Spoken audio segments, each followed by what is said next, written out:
Good morning. Michelle Lee here, women's empowerment coach and spiritual mentor. So excited to jump on with you as I feel inspired. In my meditation, I received a download to share with you today. Didn't receive the download about the information, but to share it with you today. And that is the title of this video. Everything is an act of love. Everything is an act of love. Now, what I'm going to describe for you is kind of a advanced spiritual concept. So I ask you to stick with me here, to come to it, okay? To rise above it. I did a series not too long ago called Higher Perspectives with Michelle Lee, and this is taking you to a high perspective. And so I invite you to stay with me on this. Like, everything is an act of love. Every act of violence is an act of love. Every act of hatred, everything that causes pain in a human being is actually an act of love.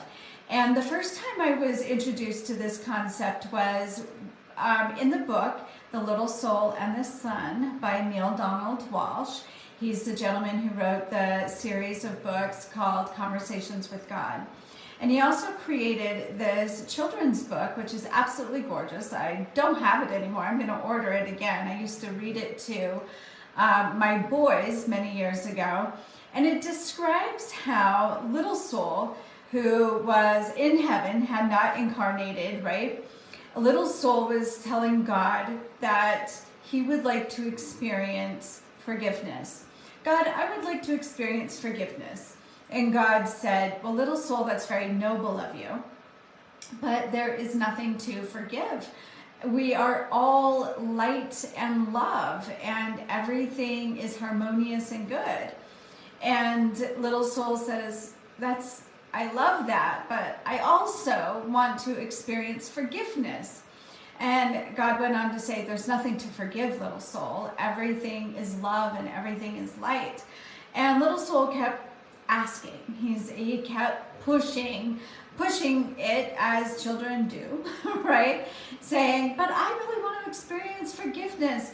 And finally, little soul's best friend came forward and said, little soul, I want you to have the opportunity to experience forgiveness.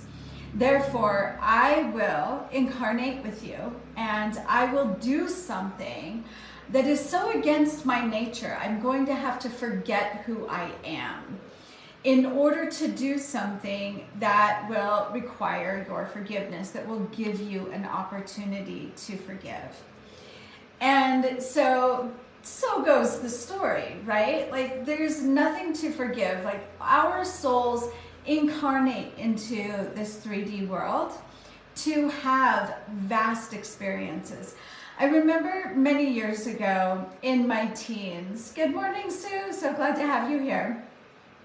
Many years ago in my teens, when I first started reading metaphysical and spiritual texts by Dr. Wayne Dyer and you know, all of them, and talking about how like, this is the only planet where there's so many emotions and so much suffering and pain, and that the underlying message was that is a bad thing. Like, this is a bad thing. But it's not a bad thing. If we just wanted to experience love and light and harmony and perfection, then we could have just stayed in oneness with the divine, stayed within the light. But we truly wanted to experience something else. And so we descended into the third dimension so that we could experience pain, shame, death, murder, being murdered, being murderous, all of it. And that's where our shadow comes in. Our ego coming into the physical form, we also created an ego.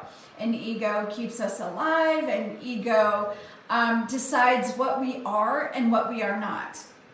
And what the ego decided we are not is known as the shadow. So it's in the unconscious mind. We're unconscious of it. But our whole self came in to incarnate in this physical form, in the 3D form, to experience suffering, to experience loss, to experience grief, to experience trauma. All of it, we came in to experience it. And so whatever's not working in your life, or whoever in your life you see as that person who pushes your buttons, you just can't stand them, or your perpetrator or your victimizer, you actually asked that individual to come play that part for you so that you could have the experience. It is a true act of love. So that person who plays the enemy, who plays the bad guy in your life, or those circumstances that play the bad circumstances, that obstacle for you, is truly an act of love.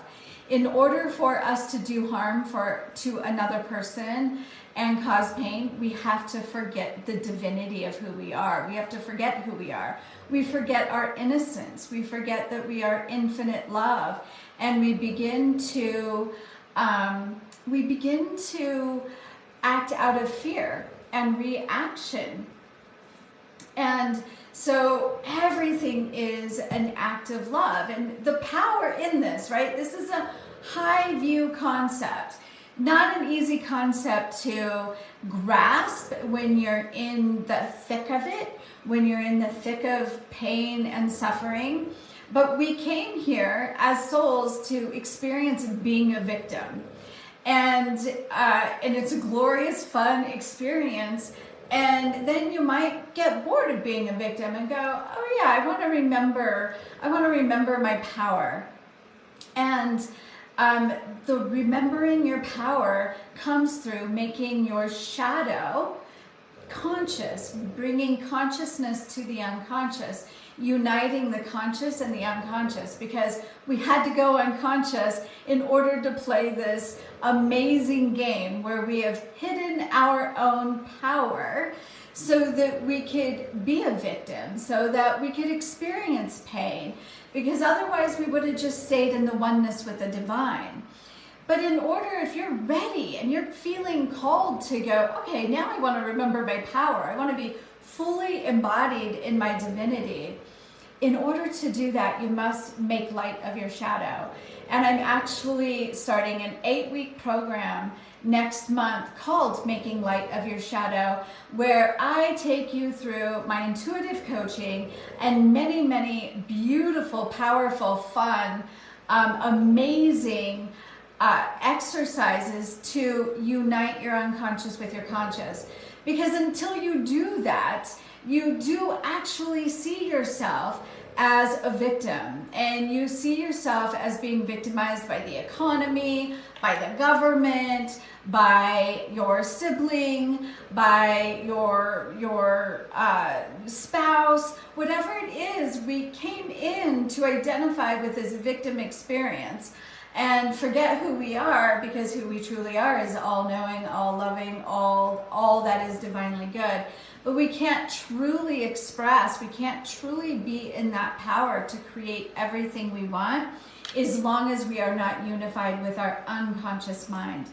Because you may want something consciously, with your whole heart, you're like, I want nothing more than blah, blah, blah, blah, to be in love, to meet my soulmate, to be a multimillionaire. But your unconscious desire is going, no, we came here to experience lack and limitation, and that is just so fun, right? And your unconscious is far more powerful than your conscious. And so through the exercises and through the coaching that I will be providing over 8 weeks, helping you to see your unconscious desire and how much fun that aspect of yourself is having, when you see that and embrace it and actually celebrate its powerful ability to manifest exactly what you want, even though you were unconscious of that desire, then you unify your will. You become one with yourself. You eliminate those internal conflicts, right? We've all experienced that. Like, part of me wants to be married to my soulmate, and the other part of me doesn't want to give up my freedom, right? I want to be a multimillionaire, but I don't want the responsibility to make those kinds of decisions. So we have these inner conflicts. And when we reconcile with our shadow, we actually become whole. We know all aspects of ourselves. We approve of all aspects of ourselves, and we get that shadow part on our side to create what we consciously want.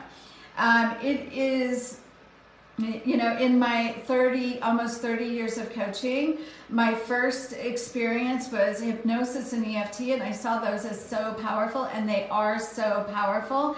And this is the next thing that I see as incredibly powerful. It has been one of the most life-changing experiences in my life, is reconnecting with that shadow and integrating with that shadow, other than medicine.